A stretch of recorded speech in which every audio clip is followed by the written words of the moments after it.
বন্যায় পশ্চিম জেলার অন্তর্গত ক্ষতিগ্রস্ত এলাকাগুলোর বাসিন্দারা বিভিন্নভাবে আর্থিক সহযোগিতা পাচ্ছেন। বুধবার সাংবাদিকদের দেওয়া সাক্ষাৎকারে পশ্চিম জেলার জেলাশাসক বিশাল কুমার জানান, সদর মহকুমা এবং জিরানিয়া মহকুমার বেশ কিছু অঞ্চল সাম্প্রতিক বন্যায় ব্যাপকভাবে ক্ষতিগ্রস্ত হয়েছিল। সেখানে ক্ষতিগ্রস্ত এলাকাগুলি পরিদর্শন করার পর ক্ষতিগ্রস্তদের নাম নথিভুক্ত করা হয়েছিল। সেই মোতাবেক ক্ষতিগ্রস্তদের সাহায্যার্থে সদর মহকুমায় এখনো পর্যন্ত 9 কোটি টাকা দেওয়া হয়েছে। অন্যদিকে জিরানিয়া এবং মোহনপুরে 1.5 কোটি টাকার আর্থিক সহযোগিতা দেওয়া হয়েছে। এছাড়া অন্যান্য ক্ষেত্রে যারা ক্ষতিগ্রস্ত হয়েছে তাদেরকে বিভিন্ন সহযোগিতা দেওয়া হচ্ছে বলে জানান তিনি।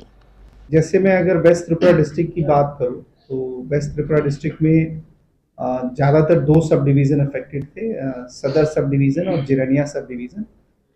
सदर सब डिवीज़न में अभी तक अगर हम टोटल रिलीफ और कंपनसेशन की बात करें तो लगभग 9 करोड़ तक का खर्चा सदर सब डिवीज़न में हो गया है और 1.5 करोड़ के आसपास कंपनसेशन जिरानिया और मोहनपुर में दिया गया है।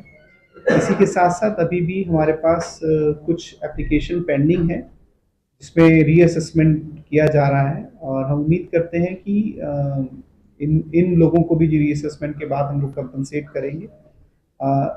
एडिक्वेट फंड अवेलेबल है जहां तक घरों के डैमेजेस की या इंडिविजुअल हाउस होल्ड के डैमेजेस की बात की जाए। साथ ही साथ इंफ्रास्ट्रक्चर में जो डैमेजेस हुआ है उसके आरडी के माध्यम से अथवा पीडब्ल्यूडी के माध्यम से भी काम चल रहा है। आरडी के माध्यम से हमने अभी तक 3 ब्लॉक जिसमें डुकली, ओल्ड अगरतला और जिरानिया, इन 3 ब्लॉक्स को आइडेंटिफाई किया था और इनमें लगभग 6 करोड़ का हमने आरडी का वर्क का काम दिया है, इस पे चल रहा है। साथ ही साथ एग्रीकल्चर की तरफ से, एआरडीडी की तरफ से और बाकी लाइन डिपार्टमेंट की तरफ से जो असेसमेंट आया है उस पर भी हम लोग अर्जेंटली जो रिक्वायरमेंट है उसको हम लोग पूरा कर रहे हैं।